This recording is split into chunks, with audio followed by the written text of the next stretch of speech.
ምህረት አልጠየቅኩም ብለው ሽማግሌ ቢላክ አምባሳደር ቢላክ አልሰማም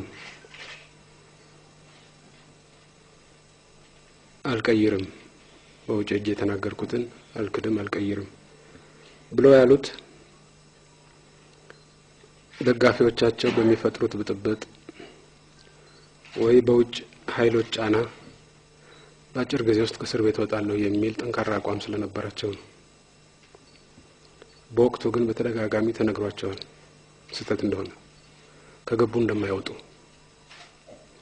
ስለዚህ ዋናው ነገር ሳይገቡ ቢቀሩ ለሁላችንም እንደሚበጅ በተደጋጋሚ ተነግሯቸዋል። ለአንድ ወር ያህል መንግስት ለምኗቸዋል በቀጥታም በተዘዋዋሪ መንገድ። ለምን ቢባል ማን ነው የሚጠቀመው? ከዚህ መንግስት የሚያገኘው 5 ሳንቲም ጥቅም የለውም። ስለዚህ ጉዳቱ ከግለሰቦቹ አልፎ ለሁላችንም የሚተርፍ በመሆኑ እንደዚህ አይነት ህልም ባያስቡ ይመረጣል እላለሁ። ግን እስካሁኑ ልምድ ታሳቢ ሳደርግ ከስህተታቸው የመማር እድላቸው በጣም ውሱን ይመስለኛል። የዋጋ ንረትን ለመከላከል የገንዘብ መጠኑን መቆጣጠር ስለተፈለገ ባንኮች ከተወሰነ ጣራ በላይ በአንድ አመት ውስጥ እንዳይበድሩ ተደርጓል። በዚህም የተነሳ የክሬዲት ታይትኒንግ አፕ አለ ኢኮኖሚ ውስጥ እና ብዙ ነጋዴዎች ብድር አያገኙም። የፖሊሲ ዓላማው የዋጋ ንረትን መከላከል ነው። አሁን የዋጋ ንረት ወርዷል፣ ኔጌቲቭ ውስጥ ገብቷል። ይሄ ከሆነ የፖሊሲው ዓላማና የዋጋ ንረቱን መንግስት መቆጣጠር ከቻለ ለምንድነው ወደ ቀድሞ የማይሄደውና ባንኮች እንደፈለጉ የማያበድሩት እንደቻሉ እንዳላቸው የማያበድሩት? ቤንችማርኩ ምንድነው? እስከመቼ ነው ይሄ የሚቀጥለው? ይሄንን የበጀት አመት ሙሉ ይቀጥላል? የሚቀጥለውን የበጀት አመት ይጨምራል? ማርኬቱ ሰርቴኒቲ የለውም በዚህ ጉዳይ ላይ እና ባንኮቹ ደግሞ ሲሪየስሊ አፌክትድ ሆነዋል። ከባንኮች ጋር ተያይዞ የተነሳው አዲስ ምርት ወደ ገበያ እንዳይቀርብ የተሰጠን ጣሪያ የብድር ጣሪያ ጫፉ ላይ ደርሷል ብለው ችግር ተፈጥሯል የተባለው በመጀመሪያ ደረጃ የግንዛቤ ችግርም ያለ ይመስለኛል። በአመት ውስጥ ሊያበድሩ የሚችሉት ገንዘብ ጣሪያ ተሰጥቷቸዋል በአመት ውስጥ። ስለዚህ መስከረም አበድረው ታሳስ የሚመለስ ከሆነ ታሳስ ያንኑ ገንዘብ እንደገና አበድረው ሚያዝያ የሚመለስ ከሆነ በድምሩ ከጣሪያው በላይ ነው የሚሄደው። ዋናው ነገር በአመት ውስጥ ሊያበድሩ የሚችሉት ገንዘብ መጠን ነው። በአመት ውስጥ የሰጡት ብድር ወዲያው የሚመለስ ከሆነ 1 ሚሊዮን አበድረው 1 ሚሊዮኑ ከ4 ወር በኋላ የተመለሰ እንደሆነ ያችን የተመለሰችዋን መልሰው ለማበደር ይችላሉ። አሁን የመርቻንዳይዝ ሎን የሚባለው የሸቀጣ የግብርና ምርቶችን ለውጭ ገበያ ወይም ለሀገር ውስጥ ገበያ ለማቅረብ የሚፈልገው ብድር የጥቂት ወራት ብድር ነው። ከአመት በላይ የሚዘል ብድር አይደለም። ከአመት በላይ የሚዘል ብድር ስላልሆነ ሊሽከረከር የሚችል ብድር ነው። አሁን አበድረው ተመልሶ ሲመጣ እንደገና መልሰው ሊያበድሩ የሚችሉበት እድል አለ። በዚህ መልኩ ካለማየት የሚመጣ ችግርም ያለ ይመስለኛል አንደኛው። ሁለተኛው ችግር ተፈጥሮ የነበረው ከቡና ጋር ተያይዞ በአንድ ወቅት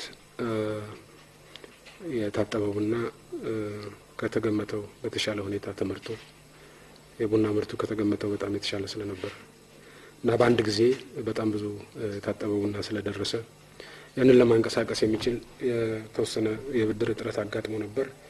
ያንን ለማቃለል የሚያስችል መንግስት እርምጃ ወስዷል።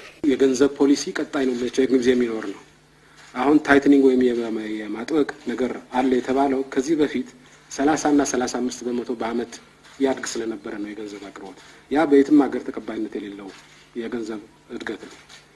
17 18 በመቶ እድገትም ቢሆን በጣም ፈጣን እድገት ያላቸው ሀገሮች ካልሆኑ በስተቀር በሌላ ሀገር ሊታሰብ የሚችል አይደለም። ስለዚህ ጤነኛ የተረጋጋ ማክሮ ኢኮኖሚ ለማረጋገጥ በሚያስችለን ልክ ሁልጊዜም ጣሪያ ይኖራል። የምርጫ አስፈጻሚዎች ስነ ምግባር ገና እየተሰራ ነው ያለው። ግን የምርጫ አስፈጻሚዎች ምደባ እየተካሄደ ነው የሚለው ለነገሩ የምርጫ ቦርድ ነው ማብራሪያ ሊሰጥበት የሚችለው። በእኔ ግምት ከህግ ውጭ ተሰራ አልመሰለኝም። ስነ ምግባሩ የምርጫ አስፈጻሚዎች ሊከተሉት የሚገባ አሰራር የሚሸፍን ይመስለኛል። የምርጫ ፈጻሚዎች አመዳደብ የሚመለከት አልመሰለኝም። የምርጫ ፈጻሚዎች አመዳደብ በሚመለከት በወጣው ህግ ውስጥ የተወሰነ ይመስለኛል።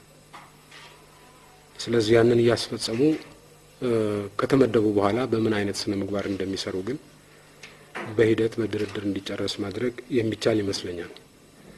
ነገር ግን ዝርዝሩን ስለማላቀው በማላቀው ጉዳይ ላይ ገብቼ የመጨረሻ አስተያየት መስጠት አልፈልግም።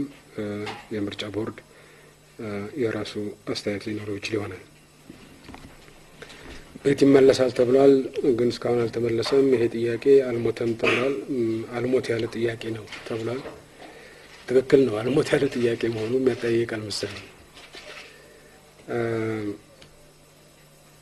በህግ የተወረሱትን ያው በህግ ተወርሰዋል፣ የሚመለስ ቤት የለም ብለን ነው አቋም የወሰድነው። በቀላጤ የተወረሱ እና የመሳሰሉትን እንመልሳለን ብለን ነው። ሁለተኛ የእምነት ተቋሞችን በሚመለከት ሲደረግ የነበረው ምንድነው? ደርግ ለምሳሌ የኢትዮጵያ ኦርቶዶክስ ተዋሕዶ ቤተክርስቲያን ንብረት ከወረሰ በኋላ ቤተክርስቲያኗ በቂ ገቢ ስላልነበራት በመንግስት ባጀት ነበረ የምትደጎመው። መንግስትና ሃይማኖት የተለያዩ ናቸው። ስለዚህ የሃይማኖት ድርጅቶች ባጀት በመንግስት ሊያዝ አይችልም እና ይህን ፈጥነን ለማስተካከል የነበረው አማራጭ የተወሰነ ገቢ ሊያስገኝላቸው የሚችሉ ቤቶችን መመለስ ነው። በመንግስት ባጀት ከመስጠት ይልቅ ነጻነታቸው በተጠበቀ አኳኋን ህልውናቸው ማረጋገጥ የሚችሉበት። ስለዚህ ለእምነት ተቋሞች የተወሰነ ንብረት እንዲመለስ የተደረገው በዚህ ምክንያት ነው። የግለሰቦች ደግሞ በአዋጅ ሳይሆን በቀላጤ በምናምን የተወረሰው ስርዓት ባለው መልኩ እንዲመለስ አቅጣጫ ተቀምጦለታል። የ97 ምርጫ ላይ አይደገምም የተባለው ስህተት ምንድነው የሚለው በዋናነት ከምርጫው በኋላ የተፈጸመው ነው። ከምርጫው በኋላ የተፈጸመው ግን ከምርጫው በኋላ የተጀመረ ነበረ ማለት አይደለም። ዝግጅቱ በምርጫው ሂደት ሲከናወን የነበረ ነው። ይሄን የቀለም አብዮት አቅጣጫ ሊያደርስ የሚችለው ጉዳት አሳንሶ የማየት ጉዳይ ነበር። አሳንሶ ከማየት ጋር ተያይዞ ፖሊስ ከማዘጋጀት ጀምሮ ያሉት ዝግጅቶች በበቂ ሁኔታ የተካሄዱበት ሁኔታ አልነበረም። ድንጋይ ወርዋሪውንና ድንጋይ አስወርዋሪውን የለየ በድንጋይ አስወርዋሪው ላይ ያነጣጠረ ክትትልና አፈጻጸም አልነበረም። እንደዚህ አይነት የአጉራ ዘለልነት ተግባሮች በሚፈጸሙበት ወቅት በእንጭጩ ለመቅጨት የሚያስችል ዝግጅት፣ ድርጅታዊ፣ ህዝባዊ፣ መንግስታዊ ዝግጅት በበቂ መጠን አልነበረም። ስለሆነም መጥፎ ጠባሳ ትቶ አልፏል። ያንን አንደግመው። ያን እንዲደገም በምንም ተአምር አንፈቅድም። ይሄንን ማለቴ ነው።